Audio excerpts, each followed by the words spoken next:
It's a Yeti world. I'm just living in it, right? Who am I to question any of this? Hi, welcome to the channel. This is Read Rant Review. My name is Kaylee.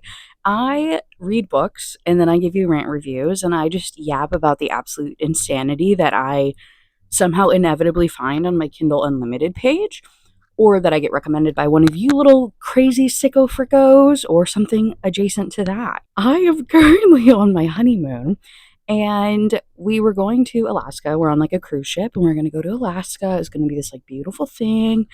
And today we were supposed to have a glacier day. So literally, like hours upon hours, you go into like this glacier bay. They go in the middle. They like spin the cruise ship around, and you get to see glaciers. I got canceled because the weather is so horrendous. It was like 50 knot winds, I believe, which is like 58 miles per hour winds. Don't ask me kilometers, I couldn't tell you. Freaking just like insane. The boat was rocking so bad. And so that got canceled. But before that happened, my plan was I was going to do a rant review, like a real fast one, about Ice Planet Barbarians, because that's on brand and hilarious. And you could have seen like the glaciers in the background. And I think it just would have been so fun. And also, I was going to do one on this Yeti romance. And I'm still going to do them because I'm like committed to the bit, but you're just going to have to see the background, which is still pretty. It's just it's so gray outside right now, and it's so just like not beautiful. So we'll see. I'm going to rotate the camera here in a minute and maybe have it in the background, and we're going to see how this works. Otherwise, you just get like a very well lit Kaylee today for once. But the Yeti book that I was also going to do, and that I'm going to do right now for you, is called Guarded by the Yeti by Kara Wilde. This is part of the Monster Security Agency. It is like an ongoing series that they have of these monsters that literally work for a security agency. They just get like hired out by all these rich people, and then they just go and like obviously protect these women, and they fall in love, maybe men. I'm not sure. I don't know if there's any. I don't know the setup exactly. This is only the second one that I've read in the series. And this is book number 11 in this series. That doesn't tell you how extensive this is. So, Guarded by the Yeti, 77 pages, currently on Goodreads. It's at a 3.73, 905 ratings. I'll read you the book description really quick, and then we'll dive right in. This is definitely one of those almost like a gimmicky book that I was just looking up to be on brand or on theme for what's happening. And it failed so miserably. But I'm committing to the bit. If there's anything about me, if you're new to my channel, if there's anything about me, I commit to the bit. So the book description, and plus I read this freaking 77-page book. Of course I have to do something with this. A mute girl and a furry beast once got snowed in at the North Pole. Oh, I don't know how to say her name actually. It's YsellaA. Pronunciation. How do we say this? Isella? Okay, so Isella? Sure, we'll go with that. Sorry if I'm slaughtering it. So Isella is a mafia princess. I saved her and her brother when a rival family tried to wipe them out. And now her brother wants me to take her far away, somewhere where no one will find her. The farthest place I know is my cabin in Alaska. Get it? Because I'm in Alaska. I was gonna say, I'm gonna try and spot the Yeti. The farthest place I know is my cabin in Alaska. But is this a good idea? Absolutely not. I shouldn't have accepted the job in the first place. When my MSA, the Monster Security Agency, handler insisted, I should have admitted that I'm not the right man for it. It's not that I can't protect Yesella from her family's enemies. It's that I'm afraid I won't be able to protect her from myself. You see, as a Yeti, I have a one. What? I have one. This isn't grammatically correct. It needs Grammarly. You see, as a Yeti, I have one. A woman's pheromones can make me go berserk. I have one. A woman's pheromones make me go berserk. Can you read that? Hello? Okay. What a great start. 77 pages real quick. So I'm going to close out of this. I'm going to make sure this audio is okay, because as you can see, if you're a channel patron, regular, whatever, you know this is not my usual setup at all. So we are just on the fly making this work. I'm going to check out of this. I'm going to make sure my audio is okay. And we're going to dive right in. This is going to be a quick, fun video. Again, I appreciate you guys so much. I'm having fun so far. It's literally day 3, I think, on the cruise ship. It's not going well today The other days have been great. And then tomorrow we start the actual like docking in the different towns and going on excursions and whatnot. And like we'll see glaciers eventually. I think we have some excursions where we're like taking boats out to glaciers, so it's okay. My honeymoon's not ruined. I may have sounded dramatic about it at the beginning, just who I am as a person, but it's going great. Okay, anyway, let me check back in. Well, I'll circle back. Okay, I took some video that I'll go ahead and like put up here if you're watching visually or whatever. It is quite boring. While beautiful in person, I don't think it really translates very well because of how misty and gray that it is, but we'll see. I might put some stuff up. Maybe in the next video that I do, I'll have some better scenery in the background and I'll be able to make it work. But in the meantime, you guys will just get a very well lit Kaylee. So, to be honest, I don't think there is a better way to open this book than to just read you the opening paragraph. This is from the Yeti's perspective, chapter 1. His name is Kael'thar. My kind has a saying. You won't see it coming. You won't know what hit you until you're crawling on the ice, begging for release, for a respite, on your hands and knees, and you only realize you're in the middle of a lake when the ice breaks beneath you, and you fall down, down, down into the dark. I know that's a long saying. The original is probably shorter, but call me a poet. I like to distract myself with very descriptive thoughts, especially when I feel like, well, like the ice just broke under my feet and I'm falling to my doom. Because her eyes are dark. 2 black pits I will lose myself in if I'm not careful. She's huddled in a corner, arms wrapped around her knees, shaking like a leaf, staring wildly around her while my team is searching the compound in stray bullets. Fly from downstairs. My men, monsters if I am to be accurate, are gunning down the last of the Dragonetti soldiers who weren't fast enough to make a run for it. The Dragonetti family is one of the 2 mafia families running this shithole of a city. After tonight, they might be the only mafia family since they've just killed off the Carvasi boss and his wife in cold blood, right in front of their daughter's eyes. I said, hello? Can you take me to dinner first? What do you mean? It's a Yeti that saves a mafia princess. Homie was hired through his monster security agency, basically on retainer, to protect this mafia family when they inevitably would be attacked by the other mafia family in whatever shithole city they happen to be in. So they hit the emergency button. Homeboy, Kael'thar, rolls up with his other monsters a little bit too late. Like the entire family is like decimated, with the exception of our girl Estella and her brother. Her brother's name doesn't matter, I don't care. But he's now like the head honcho of it. And so he ends up telling Kael'thar to take his sister and to protect her because she's like, you know, this weak link, or not even weak link. That's kind of a crappy way to say it, but she's pretty much going to be like the next target. So he directs this. Kael'thar pushes back for one reason or another that we'll discuss in a minute, and the guy says, "No, seriously, you stupid ape," he shrieks. Mercifully, he shakes his head and walks away. I do not care for humans calling me an ape. Tale as old as time, as old as my species, in fact. I'd hoped that if I came to America, I would find a world that appreciated me for my skills, that looked past my physical appearance and judged me for what I had to offer. In a world where monsters and humans mingle freely, where the US is a main hub for inclusivity, that's a wild take. It seems I'm still viewed as no more than a stupid ape. Not by other monsters. Monsters are fine, but humans. Oh boy. OOH, comma, boy, exclamation point. The privilege and entitlement of humans. Call me an ape, it doesn't get a rise out of me, but ignore the tortured creature in the corner who's just seen her parents get chopped to pieces, and I might just snap. So we're already with the who did this to you protective energy, like fawning over this traumatized girl, wanting to protect her, right? And so yeah, her brother, his name's Artie. There you go. I just came across it. Whatever. Takes over, tells Kael'thar to take his sister with him. But he's so hesitant because I am an animal in the end. I won't say an ape because I don't talk to myself like that, but the truth is the truth. I am an animal and I have animalistic urges. For years, my kind has been struggling and learning how to contain and control them.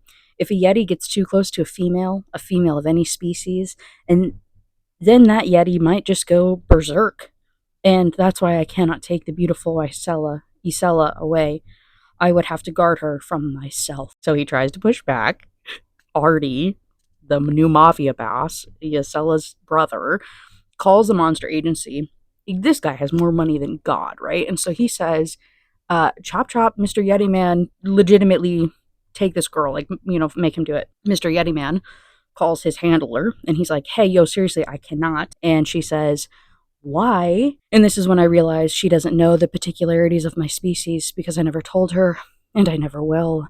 My berserker problem, triggered by the presence of women, is a weakness. My only weakness. I didn't want to appear weak in front of my handler, but also, it's not any woman's problem that I have this biological particularity that I can't control. At least Isella isn't ovulating, or I would have smelled that from outside the building and never gotten in. So in chapter 2, he collects this heap of a depressed woman who just watched her parents, get murked in front of her. And he like picks her up, he's carrying her through the house, and he tells the brother, I need a helicopter. And the brother says, I'll get you a private jet. You're taking her to the Himalayas. And Kelthar says, no, I need a helicopter because I'm taking her to Alaska. Because apparently there's like one too many Yetis. By one too many, I mean a lot of Yetis in the Himalayas. And if they'll sense that there's a woman around, they too suffer from the same issues that he does. And so he doesn't want to share his girly pop. He doesn't want them to know that there's a human around, right? And so instead, he's going to take her to his like remote cabin in Alaska. Okay, cool. So that's exactly what he does in chapter 2. And just, I don't know, the idea of a Yeti knowing how to fly a helicopter just makes me laugh so hard. And so he's like trying to guide her through all of this and like carrying her and talking to her and whatnot. And she's just not responding. And at this point, he doesn't know if she can or can't talk or if it is just like a trauma induced reaction of like not being able to speak. But chapter 2 ends. Alaska isn't the Himalayas, but it's far enough, isolated enough. There are a few Yeti communities scattered close to the North Pole, and I have a cabin between the unmarked borders of 2 such communities tucked away in the mountains far from prying eyes.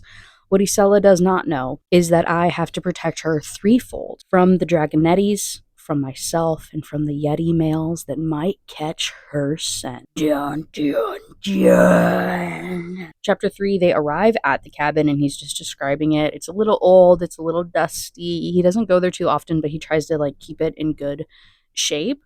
She's also freezing cold. And so he gets a fire going and then eventually he realizes, oh crap, I probably need to, make her dinner. And there's this moment where like quite literally, let me highlight this and I'm going to show you my phone really quick so you can you can see it, where he's like wondering if she can talk. He says, she hasn't said a word since I met her and I'm starting to wonder if she can talk at all. No, wait, for real, can she talk? I don't know. And so he also realizes kind of in the moment of, wanting to get her warm and settled and cooking dinner that she is like covered quite literally in her parents' blood. And the only clothing she has is this like tattered dress that is again covered in blood. So he gets like a shower going for her and tells her that, he'll get her a t-shirt or something to wear if she just wants to go and relax and he'll just take care of dinner. So romantic, very considerate, very kind. In chapter 4, she got all that figured out, got all settled, and then she goes to sleep in his bedroom and he's going to sleep on the couch again. What a gentleman. And she refused to have his bedroom door shut. Like, she wanted to leave it open. Like, don't blame her. She's kind of concerned. She kind of would like to have quick and easy access to a bodyguard. Completely understandable. So they're sleeping. Kind of. He can't sleep. And so it takes him forever to doze off, and he starts having a naughty dream. Because again, 77 pages, we gotta cut to the chase, guys. So he's having this naughty dream. My is like a steel rod pushing against the buttons of my pants. I turn on my other side, facing the back of the couch, and I get some friction there, right where I needed it. Involuntarily, I start rubbing myself on the couch, moving my hips slowly, picking up the pace as I grow by the second.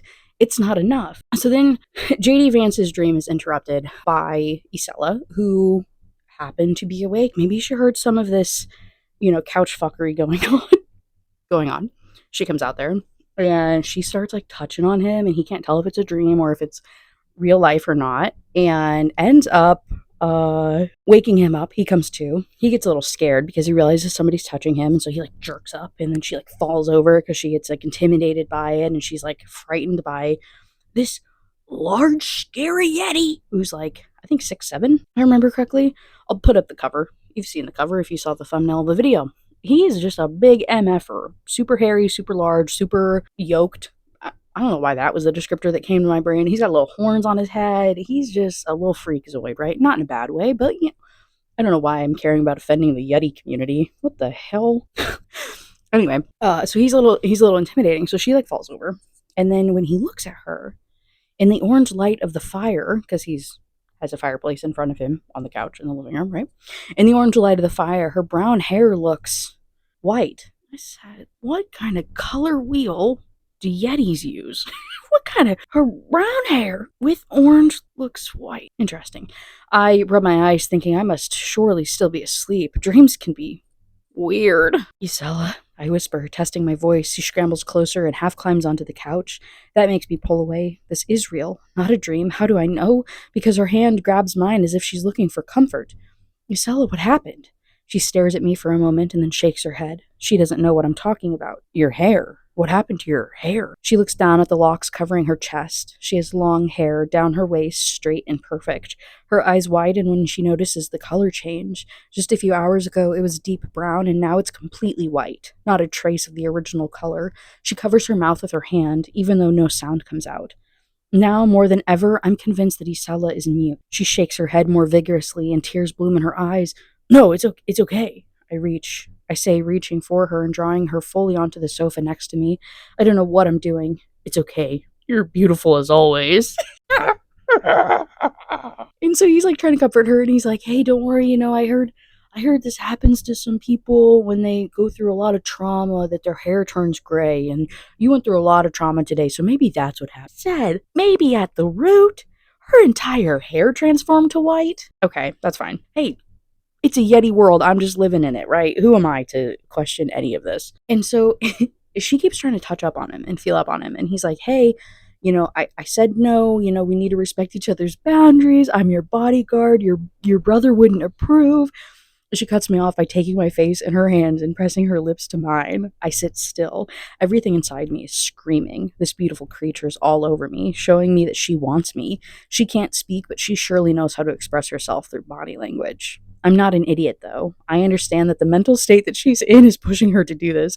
She needs someone to comfort her, to tell her that she's safe, reassure her that she's wanted, that she's still desirable despite all that has happened to her. I know all of this, and I'm a decent guy, or so I consider myself to be. I won't take advantage of her at her weakest and most vulnerable. And so he like repeatedly tells her no, and she gets like upset and kind of like low key, high key offended by it. And so then he's like, I gotta go and get firewood. And, like sprints outside to like put some space between them. And he calls I forgot about this. Oh, Jesus. Oh, my side still hurts so bad. I know I keep bringing it up. If you've watched any of my videos, every video I talk about my honeymoon and my gallbladder. Bro, my life is falling apart. Gallbladder. It's been like 2.5 weeks, and I still feel a little empty. I feel empty. Where my little friend was, they took my gallbladder. It was so fucked up. It was so mean of them. And so now whenever I laugh, or if I'm like leaning forward, like I don't have good posture right now as I'm filming this, and so if I'm like bent forward and I laugh or like I do anything, I just like feel this like hole in my ribs. I think I'm just still healing, but I think it's my body just missing my little friend. Fucking dying over here. Anyway, sorry. So why am I laughing so hard? He steps outside to call his sponsor, which is not funny, God bless, but he calls. His name's Oscar. Kael'thar, is everything okay? I let out a frustrated groan. No, you were right, Oscar. I shouldn't have interrupted our sessions. I thought I was better. I thought I was past this, but I need your help. My therapist's voice softens. I'm glad you called. Tell me everything and I'll try to help the best I can. Chapter 5 continues their conversations and providing context. Oscar is a Sasquatch, or a sassy, as everyone calls his kind. All the Yetis I know that have left the Himalayas have a sassy sponsor or therapist. We have trouble integrating into a society that is so different from ours, and especially the Yetis that are not mated have a harder time. Like me. Sassies understand humans, and a lot of them have hybrid families, so they're hybrids themselves. Oscar is a half sassy, half human, and you wouldn't be able to tell if you saw him. He's a beast of a monster, almost as tall as I am, covered in brown fur from head to toe, but his personality is so human that sometimes it's even hard for me to relate to him. Decades ago, sassies used to have the same quote unquote ailment as yetis, going berserk around ovulating females. They've conquered their nature, and that's what the Yetis strive to learn from them. Oscar has been my therapist since I moved to the US, and 3 months ago, I was convinced I was fine, better than ever, and that I could deal with my issue on my own. It turns out I was wrong. Now I'm pacing in the snow, phone pressed to my ear.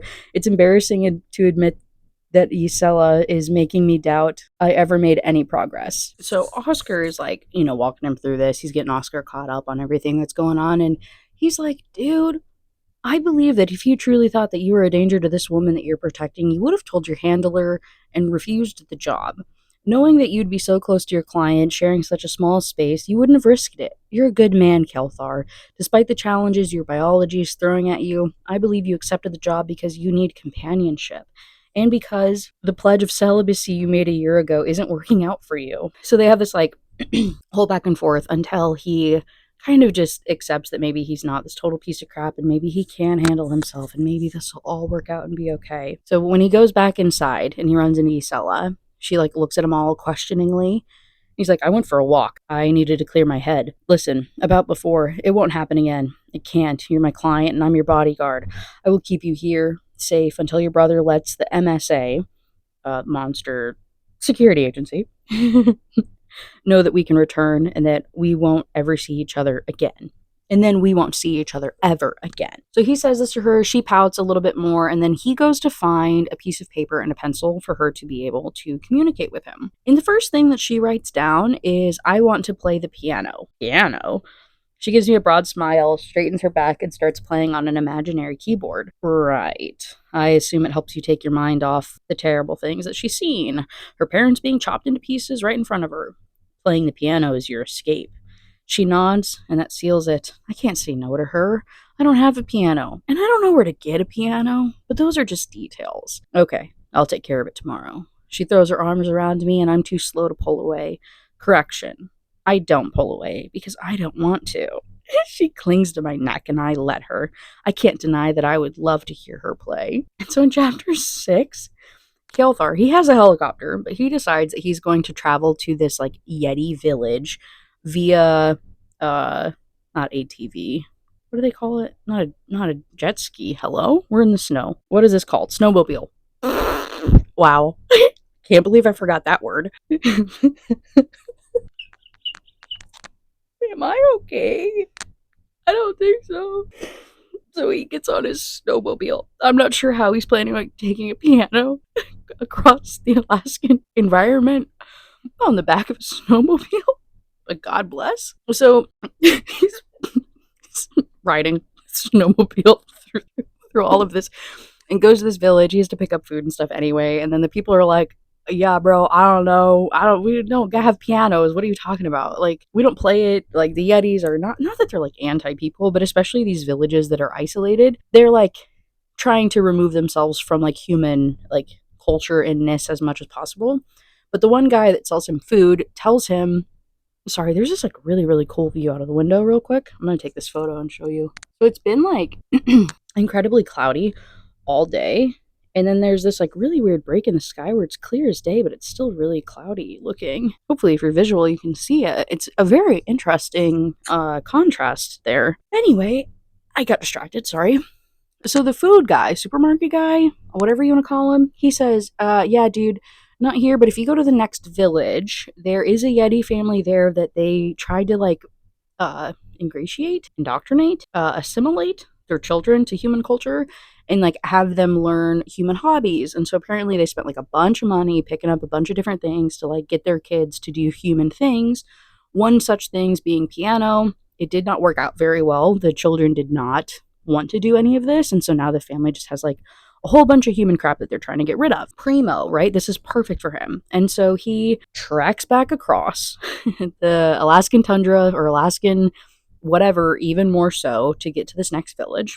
He goes there. talks to the lady. She's like, "Oh yeah, totally, dude. Yeah, you can have it." She's like, "Yeah, they used it a little bit. Like I paid a lot of money for it, but I can give it to you for a discount." And he says, "I understand. I can pay full price though." "Are you sure? I can give you a discount. It's only fair." He says, "No need. I look around the house and I can tell that a big family lives here. It's crowded with things strewn everywhere, and the female, Ishkala, looks exhausted, like she's only taking care of the house while the other males are out there doing God knows what. At least her nephew seems to be repairing some kitchen appliance. I feel like she deserves to get full price. She's paid for the piano." Which is further proof that our big old Yeti man is a good man taking care of people, I guess. And so the nephew that we mentioned very briefly, right? He like opened the door for, hello, Kelthar? Is that his name? He opened the door for Kelthar, invited him in, and then he helps him pack the piano onto the snowmobile. And then the nephew like asks him, he's like, "What do you even want with this anyway? Like, what the heck are you even going to be doing?" And Kelthar's like, "I don't know. It's winter time. I'm just trying to pick up a hobby." He watches me as I get into the snowmobile, and there's something in his eyes, like he's suspicious of me. And 38 people highlighted that quote, and so I highlighted it because I was like, why are we highlighting this? I'm like contributing to the issue here. Because again, I haven't read the whole book, and so I don't know if this is going to be relevant. Or is this foreshadowing? Did y'all highlight it to see if it was foreshadowing? I don't know. We're gonna find out. And so he comes back with this snowmobile and this food, not snow, well, obviously he brings that back too, but with this piano, more importantly, and food and whatnot. And he comes in and Isella sees it, and she's like, well, she jumps up and down. She expresses the idea of, "Oh my God, ah!" Jumps up and down, jumping all over him, like pressures him immediately to like put it together for her and like get it all plugged in so she can play. It's an electric one. It's not like a full grown. Hello? It's not a full grown piano. It's a child piano. It's an electric one. So that's how he was able to fit it on the snowmobile. But he, and then I was like, "What do you mean put it together?" He just plug it in. Hello? What kind of, maybe I don't know electric pianos. The one I had, like the keyboard, like the keyboard, you had a plug in the back and you plug it in the wall. I don't maybe if you're fancy, you got the little stand thing that opens up like an ironing board, and you just like plop it on there. The hell are you putting together? Why is it taking so long? Like, what is happening? But I might just be ignorant. Who knows? Yeah, I don't know. I'm not even gonna go into it. So anyway, when it's done, again, done plugging it in, she sits on the little stool and starts playing, eyes closed, hands dancing over the keyboard, one foot on the pedal. She plays a slow, haunting song, and it seems to tear through all my barriers. The few barriers I still had, that is. I need to force myself to go back to sorting and storing the food supplies that I got in the village, because all I want to do is sit here and watch her play. And they have dinner. He like puts the food away, cooks dinner, they eat together, and then she asks him to pour her another glass of wine. By motioning, he does. She goes to the couch and he's like, "Okay, I'm gonna clean up." And she's like, shakes her head and like waves him over. Sits next to her at a respectable distance, it's noted. And she's like, "Oh, nay, nay," and pretty much like throws herself on top of him and straddles him, and they start like making out. And he looks like he can't say no to this. He's been tried to be a good man. You know what I'm saying? He's done all he could to be good to her, or to be like a gentleman. Not the case. She wants a piece of Yeti, okay?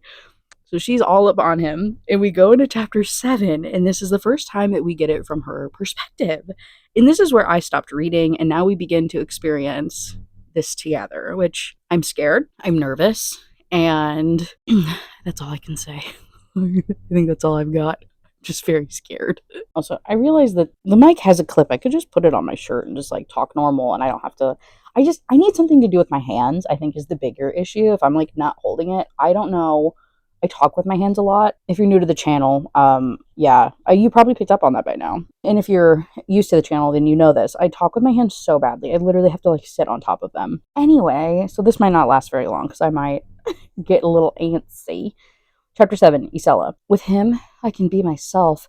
I can let go. He doesn't know who I am, what I've truly been through, and I want to delay telling him for as long as I can. There are no expectations this way, no prejudices. For the first time in my life, I can just relax. He like kisses her all deep and passionate, and she's like, "Oh, this is so awesome. Like, I haven't been a man with in years, because anybody I get close to, Mafia Princess, any man I get close to, his life is in like immediate danger, and it's like this whole drama thing." And so she's so excited to finally be with like a guy, and I never thought I'd be into monsters, but why not?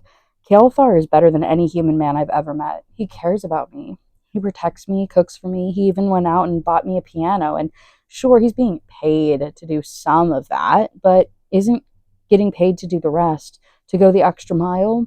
He's the first man who's actually treating me right, and I could see it the second I met him. In that room of horrors, I sensed he was the only one I could trust. Oh my god. So they're like, oh my god, sorry, I hate reading Spice live. Oh, this makes me so uncomfortable. So she's like, again, all up on him, macking on each other. And I want to whisper in his ear that I want him, but I can't. Soon. Wanting him or whispering? Can you talk? Can you whisper? Okay, wow, they're getting freaky. Oh, yep, I'm just scrolling through this. We're not visiting it. He says, of course, we have to take things slowly. You have no idea what this is doing to me, Sella. I must protect you, even as I... He inhales and lets out a groan that almost sounds like he's in pain. Your scent drives me brr. He hesitates, and I don't know what he's trying to say. Mad, he finishes. I'm pretty sure that isn't what he was going to say, but is... Oh, not reading that out loud. Oh, oh, oh my god. Jesus Christ. I was not... This escalated really fast. I scrolled past... Sorry, I need to hold this. I'm feeling uncomfortable. I need to hold my little microphone. I scrolled through a couple paragraphs. I was not expecting to go like right into the heat of the moment. Jesus Christ. She starts to like cry afterward, or after he like does some stuff to her or whatever. But it's not because it's bad. She's just like feeling so spoiled, I guess. Okay. She's like trying to do it full on. He keeps telling her, "No, trust me, it won't fit. I'm too big for you." Which, hey, by the way, I have a link in the description box for Monster Bingo. Usually it's really just for like a whole bunch of bingos, a whole bunch of these like dumb books. They all have the same tropes. One of them is the it's too big, it won't fit thing. That's what reminded me of it. So there is a bingo link in the description if you do want to play or like ever use it or whatever. It's so fun. Okay, she keeps trying and pushing it. They do end up actually doing it, and my husband wants to come in off of the back porch, and what a terrible time for him to come in right now. We're going to leave this recording, and I'm going to get him caught up on what's going on, and we're going to get his live reaction. You guys can hear it too. I'm done. Okay. I'm in the middle of describing a spice scene. Do you want to hear about it? So this Yeti. That's how we're starting off. There's always a Yeti. At least in this book. Oh... Now I can't even say it now that you're in here. Okay, shut up. They're in the middle of doing it. It's really weird. He runs her a bath afterward. He really has been a gentleman this whole time. In chapter 8, we go back to Kalethar. That's his name. He also, by the way, I don't know if I told you this, he works for a monster security agency. She's a mafia princess. He was hired to protect her family. Did not do very well. Her whole family got. Her and her brother were the lone survivors. So he was tasked by the brother to take her to the Himalayas to like isolate her from the other mafia family and whatever. He ends up taking her to a remote village in Alaska. I know, that's what I said. That's why I'm reviewing it. So they're in Alaska, vibing in his cabin, and that's where they're boning. Okay, didn't last very long. They made it maybe 24 hours. He bought her a piano though. Aww. I don't know. Don't ask. It was proving how kind he is. Okay, anyway, I'm going to pause this. I'm going to read a chapter, and then I'm going to come back and continue summarizing, guys. So, be back soon, I guess. Okay, so after this, like, boning fest, they fall asleep. They wake up the next morning to these, like, really weird banging on the house. And so he says, Isella, baby, don't worry about it. It's just the wind, or it's just nature. That's just how it sounds. Keeps making noises. So he says, okay, it's fine. Like, I'll go check, and I'll prove it to you. Homeboy goes out here. I head to the front door, and it bursts open before I reach it. I take a step back. Snow tumbles in. I hear the howl of the wind and the ominous crunch of snow under heavy boots. I don't have time to get my bearings because there's a bang and another 3, 4, 5, and I realize someone is shooting at me. I can feel the bullets hit my chest and arms. The pain is blinding, even though the projectiles don't penetrate my skin. They remain embedded halfway, and when the shooting stops, I start plucking the bullets out one by one. That would be so scary. It would be horrifying. Blood stains my white fur, and the wounds sting, but that's about all the damage human guns can cause someone like me.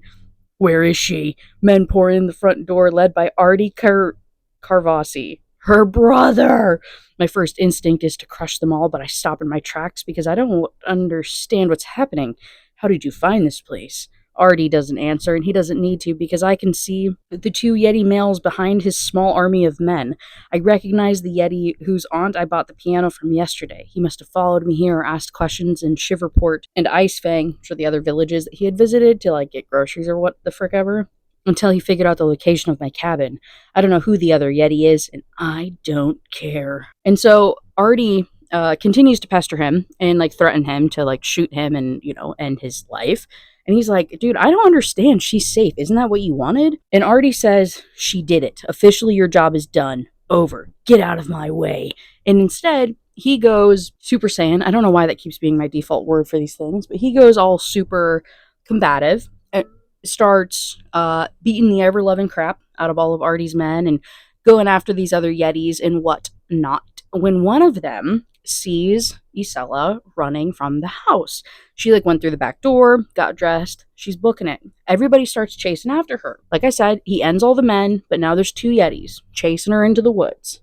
They catch her, they get her, they're holding her. He's looking at him, they're looking at her. Everyone's looking at each other. It's the Spider-Man meme, right? They're all just looking at each other. And then I catch it. A whiff of her scent. It's changed. The wind blows just so that Isella's smell slides right into my nostrils. Ugh. I inhale deeply, inhale her, and I can almost imagine my eyes going red. My chest expands, my cock hardens, and blood rushes through my veins at twice the speed, almost making them pop. My Isella, my delicious woman, is ovulating. The other two Yetis have sensed it as well. So they're all about to go on this like mating rage berserk mode thing. And he's like, let her go, she's mine, I've claimed her. And they all are like looking at him, and then Artie shows up, guns ablazing, and he's like, you let her go, bring that bitch to me. And the Yetis are ignoring him because obviously they're in this like horny rage. And Artie ends up shooting one of the Yetis. They're like duking it out wrestling. And then homeboy, whatever his name is, K something, can you move? You're blocking my light, buddy boy. Or no, like just scoot over that way. No, whatever.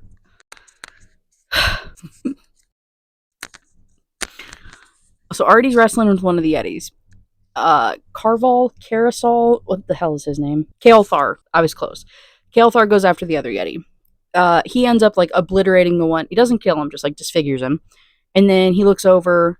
There's a blood spot where Artie's body was, and the two Yetis are like disfigured, bleeding out, vibing in a bad way. So he goes back. He collects Isella. He takes her inside. Tries to comfort her and get her situated once she's back inside and being safe.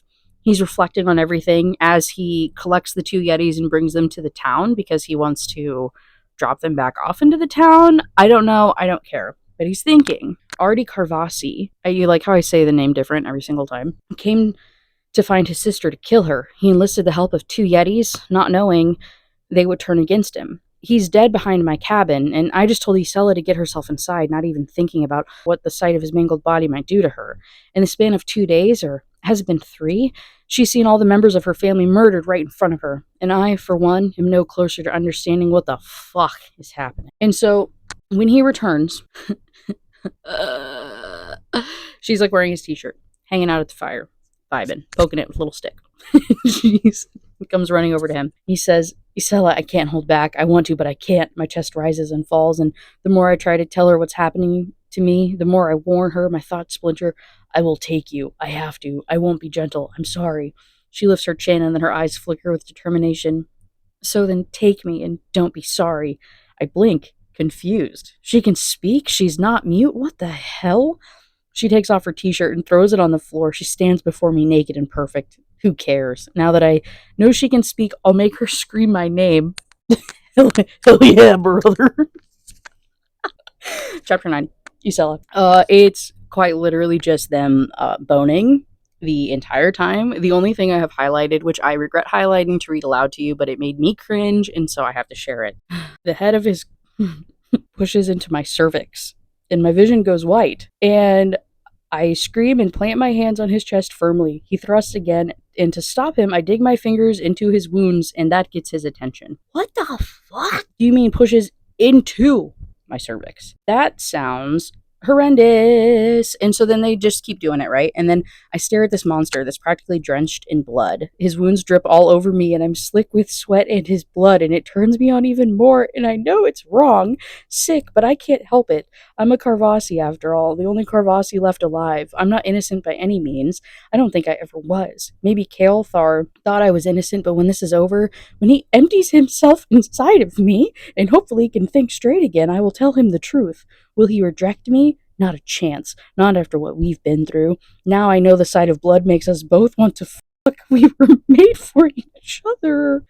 And so they finish cuddling, pillow talk. He's like, hey, so you want to tell me what the fuck is going on and why you made me believe that you were, like, mute? It's not a happy story, considering how it ended for your family. I figured. First of all, I need you to know that I didn't lie to you. You thought I was mute and I let you believe that, but not because I wanted to lie to you. It's my way of coping. I know it might sound silly, but when someone I love dies, I mourn for them by not talking for 3 days. I don't know why I do it. It started when I was 12. 12? You were 12 when someone you loved died? So she goes on to talk about how she had like a best friend. Said best friend and her grew up together. They were really, really close. And then it got to a point where she realized that her family was a little weird because they were like a crime family and she couldn't really relate to her friend. And so her friend started telling some rumors or spreading gossip or whatever you want to call it, talking about how fake she was.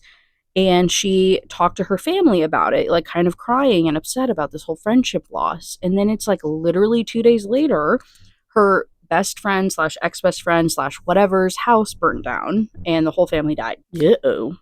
And the dad came and talked to her, and the dad was like, nobody hurts my baby girl. Nobody talks crap about her. And so she was like in shock over this and didn't talk for 3 days. And then it's like pretty much just like stuck since then. And then she also tells him about the second time that it happened. When she was 18, her brother introduced her to a guy. They hit it off. She had isolated herself. So like after this best friend thing happened, she was like, I'm not going to have any friends.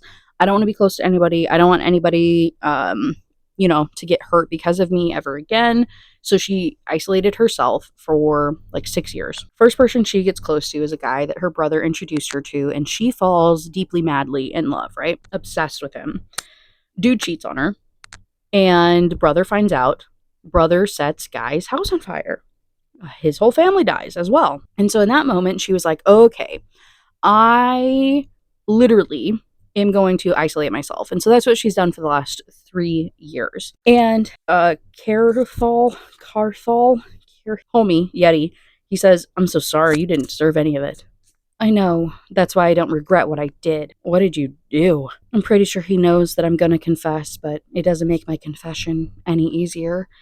And so in chapter 10, this is the very last chapter of the book, she goes on to say how she was privileged to be born in a family that gave me everything, how she was spoiled rotten, she was treated like a princess, like got everything she could ever ask for, but she always felt like she was forced to do whatever anybody wanted, and everybody walked on eggshells around her and thought she was like, you know what I mean, so breakable, whatever type of, the stereotypes, whatever the heck, right? And how alone that she just felt all the time. And so I was the one who went to the Dragonetti family and told them when to strike and how to do it. I had no choice, but of course they're mafia too. They weren't going to do it nice and clean. Starting a fire wasn't their MO. They were more into chopping and butchering, and they assured me their soldiers weren't going to touch me, even if they'll have to make it look like what? They assured me their soldiers weren't going to touch me, even if they'll have to make it look like I wasn't involved. Anyway, there's no point in giving you the details. You saw what happened. Artie was supposed to die. They were taking their time with him, but then you and your team swept in and saved him. You didn't know your father had hired the MSA? No. I had known about the panic button. If I had known about the panic button, I would have gotten rid of it. So her whole family gets annihilated, right? Because she instructed them to. And she had no idea about the monster agency thing. She didn't think that her father would hire outside security, so that was a surprise. But, oh well, what can you do, right? And so then understandably, he's like, hey, so if you're the one that called the hit on your own family, why were you quiet for 3 days then? Like, why did you mourn for them? And she's like, well, my mother, I didn't really know her at all, and I would have asked them to spare her too, because, that's just not fair. And she was never happy and was forced into this. But then I realized she was part of the problem and they were all parasites and they all needed to die. And that's a direct quote, to which he responds, I don't blame you. What your family did to you is horrible. Nothing excuses their actions. So, what if they gave you everything you wanted? Material things can't heal the emotional trauma they caused you. They weren't good people, Isella. I'm sorry about your mother. What? So the book ends? The book ends. My family is no more. They can't dictate my life, my thoughts, my emotions. It's time to start getting used to being free. I love you, Kael'thar. Oh, sorry. I love you, Kael'thar. I don't know what happened to her voice. I love you, Kael'thar. He squeezes me to his chest. I love you, Isella. More than anything in the world, you can count on me. I fall asleep in his arms, and for the first time in years, there are no nightmares. Oh, the epilogue, it's Christmas Eve, and I don't really care. I'm not going to keep reading this. I'm just assuming they live happily ever after and move in together and have a bunch of babies. A bunch of Yeti babies. And then at the very end, for the author's note, it says Merry Christmas. And then her other book that is Christmas related is Guarded by the Krampus. 'Tis the season for holiday monsters, so make sure you check out a bunch of these other ones. Oh my god, a grimoire? What the hell is that? Is that an orc? Faith Bell was needed for a miracle. In need of a miracle, a Christmas miracle. And not for herself either, but for the children at the orphanage where she works. She was an orphan herself. Bro, this is crazy. These are so goofy. And they're all like under 100 pages. This whole series is just like a silly, goofy fun time. What the hell did I just read? Anyway, I hope you liked it. The video, maybe not the book. Oh, maybe you like the book. Maybe you should check it out. I don't know. I don't know what you're into. I don't judge. I'm still kind of upset about the glacier thing, but you can know in your heart of hearts that I did film this while in Alaska. So we are matching the theme. I will continue tomorrow when we do our excursion. I will, in fact, look out for a Yeti and I will take some videos of it. Be vlogging part of this trip for like a members exclusive video for the book besties. So if you care to see the behind the scenes of my vacation or any like content like that, check out the book besties. Check out the bindery link in my description box below. After vacation, I'm going to be doing a breakdown of all of the books that I read. And really, on bindery, I'll just be covering a lot of the books, all of the books basically, that I don't do rant reviews on. So you'll get to see more behind the scenes, detailed commentary about the stuff that I read and actually enjoy sometimes. Also on Bindery, if you sign up for the free tier on there, you'll be able to have access to my Discord, so you can join the book club. It's brand new. I'm still trying to get the hang of it. I'm not going to lie. I'm kind of old. I don't know how to use Discord. I'm learning as I go. And yeah, if you just want to hang out, gossip with the girlies, and just vibe, check it out. I think that's really all I have. Got some other cool links down there. And otherwise, I will see you guys very soon with Ice Planet Barbarians. Hopefully for that video, I'm actually able to get some glaciers in the background for the recording. We're going to fingers crossed on that one. So I think that's all I got. Again, thank you so much for watching this video. Thank you so much for supporting the channel. I appreciate you so deeply, and I will see you in the next one. Bye!